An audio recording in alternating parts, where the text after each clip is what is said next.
Hello అండి. నమస్తే. Welcome back to our channel Samitha vlogs. నా ఈవినింగ్ వ్లాగ్ అయితే స్టార్ట్ చేసేస్తున్నానండి.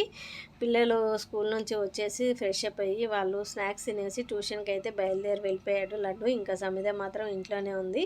నేను నా పనులన్నీ పూర్తి చేసేసుకొని ఇంకా ఈరోజు వంట అయితే చేద్దాము అనేసి అనుకుంటున్నాను. ఈరోజు వంటలోకి వచ్చి నేను గోంగూర ఎగ్ కర్రీ అయితే చేద్దాము అనేసి అనుకుంటున్నాను. చాలా డిఫరెంట్గా ఉంటుందండి. టేస్ట్ వైస్ చూసుకున్నా కానీ చాలా బాగుంటుంది. ఎప్పుడు రెగ్యులర్గా మనం టమాటో కోడిగుడ్డు అలానే టమాటో పులుసు కోడిగుడ్డు పులుసు అలా చేసుకుంటూ ఉంటాం కదండి. ఇది ఎప్పుడన్నా ఒకసారి ఇలాగా రేర్గా చేస్తూ ఉంటాను. మొన్న నేను రైతు బజార్ నుంచి తీసుకొచ్చిన గోంగూర ఉంది కదండి, ఇంకా గోంగూర పాడవుతుందేమోననేసి ఈరోజు గోంగూర ఎగ్ కర్రీ అయితే చేసేస్తున్నాను.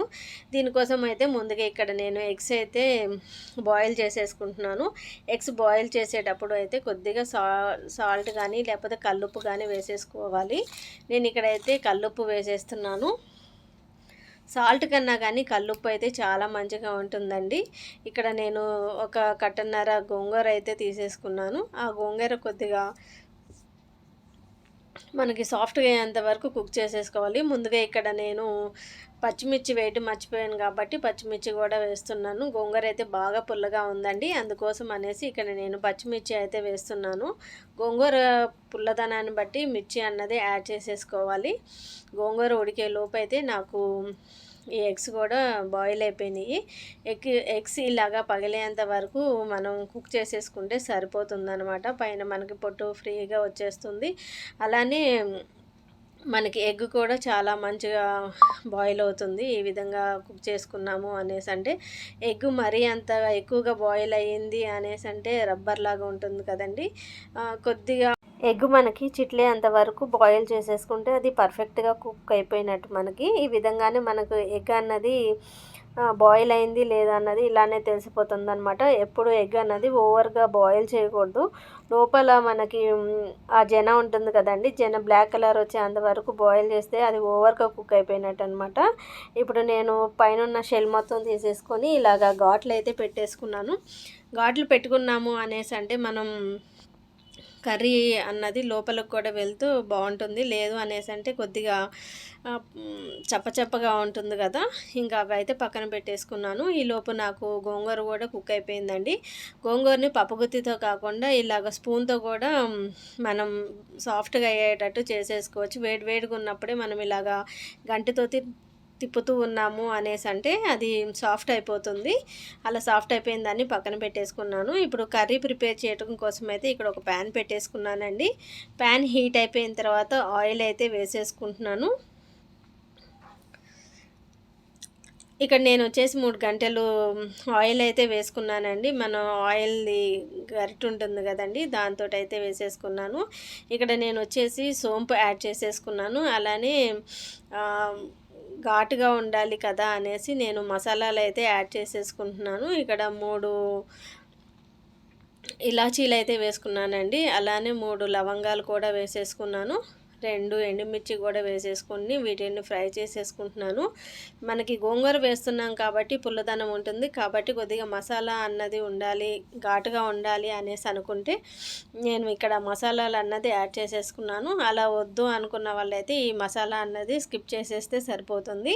మనకి మసాలా కొద్దిగా ఫ్రై అయిపోయిన తర్వాత ఇక్కడ నేను ఒక పెద్ద సైజు ఆనియన్ అయితే తీసుకున్నాను. ఆనియన్ కొద్దిగా పొడుగ్గా కట్ చేసి వేసేసుకున్నాను. ఆనియన్ మనకి కొద్దిగా కలర్ చేంజ్ అయిపోయిన తర్వాత ఇక్కడ నేను గ్రీన్ చిల్లీగా పొడుగ్గా కట్ చేసింది వేసేసుకుంటున్నానండి. అలానే ఇక్కడ ఒక టేబుల్ స్పూన్ వచ్చేసి అల్లం వెల్లుల్లి పేస్ట్ వేసుకున్నాను. అల్లం వెల్లుల్లి పేస్ట్ మనకి రా స్మెల్ పోయేంత వరకు అయితే కుక్ చేసేసుకోవాలి. అలా కుక్ చేసుకున్న తర్వాత ఇక్కడ నేను ఒక హాఫ్ టేబుల్ స్పూన్ వచ్చేసి ధనియాల పొడి వేసుకున్నాను. అలానే కారం కూడా వేసుకున్నానండి. ఒక టేబుల్ స్పూను కారం అయితే మాది బాగా కారం ఉంది కాబట్టి నేను ఒక టేబుల్ స్పూన్ అయితే సరిపోతుంది అనేసి ఒక టేబుల్ స్పూన్ వేసేసాను. అలానే టేస్ట్కి సరిపడా సాల్ట్ కూడా వేసేసుకున్నాను. తర్వాత ఒక పావు టేబుల్ స్పూన్ పసుపు కూడా వేసేసుకొని వీటన్నిటిని ఒకసారి అయితే మిక్స్ చేసేసుకున్నాను.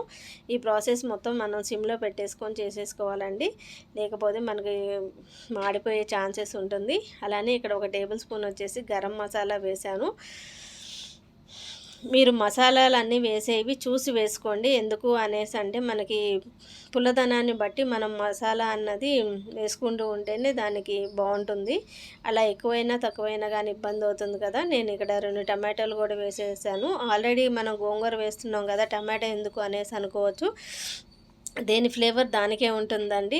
ఆ టేస్ట్ వైస్ చూసుకున్నా కానీ చాలా బాగుంటుందన్నమాట. ఇక నేను 2 మీడియం సైజు టమాటోలు తీసుకున్నాను. టమాటోలు బాగా సాఫ్ట్ అయిపోయిన తర్వాత ముందుగా కుక్ చేసిన గోంగూర ఉంది కదండి, ఆ గోంగూర పేస్ట్ని అయితే వేసేసుకొని ఒక 2 to 3 మినిట్స్ అయితే కుక్ చేసేసుకున్నాను. అలా కుక్ చేసేసుకున్న తర్వాత కర్రీ థిక్నెస్ కోసం అయితే అలా వదిలేయచ్చు. లేదు కొద్దిగా మనకి లూజ్గా ఉండాలి అనేసి అంటే వాటర్ అయితే యాడ్ చేసేసుకోవాలి. ఇక్కడ నేను ఒక చిన్న గ్లాస్ వాటర్ అయితే వేసేసుకున్నాను. అలా కర్రీ అన్నది కుక్ అవుతూ ఉంటే ముందుగా మనం బాయిల్ చేసుకున్న ఎగ్స్ అయితే ఉన్నాయి కదండి, ఆ ఎగ్స్ని కూడా వేసేసి ఒక 5 మినిట్స్ అలా పెట్టేసాము అంటే మనకి గోంగూర ఎగ్ కర్రీ అన్నది రెడీ అయిపోతుందనమాట. చాలా బాగుంటుందండి. రెగ్యులర్గా ఎప్పుడు ఒకే ఐటెం కాకుండా ఇలాగ డిఫరెంట్గా చేసాము అనేసి అంటే ఇంట్లో వాళ్ళు కూడా చాలా ఇష్టంగా తింటూ ఉంటారు కదండి. కాబట్టి నేనైతే ఎప్పుడన్నా ఒకసారి ఇలా చేస్తూ ఉంటాను. వంట చేస్తూ ఉంటేనే అసలుకి చెమటలు అయితే చూడండి ఎలా పట్టినాయో. టైం వచ్చేసి ఇప్పుడు 7:30 అవుతుంది. లడ్డు ట్యూషన్ నుంచి వచ్చే టైం అయిపోయింది. ఇంకా నా వంట కూడా పూర్తయిపోయిందండి. ఇది రైస్లో కానీ చపాతీల్లో కానీ చాలా బాగుంటుంది. రెండింటి కాంబినేషన్ అనేసి చెప్పేయచ్చు. రెగ్యులర్గా చేసే వంట కన్నా కానీ ఇలా చేసి చూడండి ఒకసారి. మీరు కూడా ఇంకోసారి మళ్ళీ చేసుకొని తినేటట్టు ఉంటుందన్నమాట. ఒక 5 మినిట్స్ అయిపోయిన తర్వాత ఇక్కడ నేను కొత్తిమీర వేసేసుకొని ఒకసారి కలిపి దించేసాను. కర్రీ అయితే చాలా బాగుంటుందండి. చాలా ఎమ్మీగా పుల్లగా, అలానే ఎగ్ మనం చికెన్ గోంగూర చేస్తాం కదా, అలానే గోంగూర ఎగ్ కర్రీ అనమాట. చాలా బాగుంటుంది. ఇంకా లడ్డు కూడా ట్యూషన్ నుంచి వచ్చేసాడు. ఇంకా ఫస్ట్ వాడికి పెట్టేశాను అనేసి అంటే పిల్లలకి నేనైతే స్కూల్ ఉంటే టైంకి పెట్టేస్తానండి. స్కూల్ లేదు అంటే కొద్దిగా లేట్ అవుతుంది. ఒక 5 to 10 మినిట్స్ మాత్రమే. టైం టు టైం పిల్లలకి అన్నీ పెడతాం. పిల్లలిద్దరికీ అయితే పెట్టేశానండి. మా వారు వచ్చేటప్పటికి లేట్ అవుతుంది అనేసి ఫోన్ చేశారు. ఇంకా నేను కూడా తినేద్దాము అనేసి అనుకొని పెట్టేసుకున్నానండి. రైస్ అలానే కర్రీ 2 వేడివేడిగా ఉన్నాయండి. ఇవి తినాలి అంటేనే ఒక పెద్ద టాస్క్. మనం ఫుడ్ ఛాలెంజెస్ వీడియోస్ అలానే ఫుడ్ వీడియోస్ చూస్తూ ఉంటాం కదా, ఇలా వేడివేడి తినటం కూడా ఒక ఆర్టేనండి. అది తినటం ఎంత బాధగా ఉంటుందో మనం కూడా కొద్దిగా అర్థం చేసుకుంటే బాగుంటుంది. వాళ్ళని ఊరికి అంటూ ఉంటాం కదా. ఇదేనండి ఈ రోజుటికి నా వీడియో కనుక మీకు నచ్చినట్లయితే లైక్ చేయండి, షేర్ చేయండి, సబ్స్క్రైబ్ చేయండి. మరొక వీడియోతోటి మిమ్మల్ని కలుస్తాను.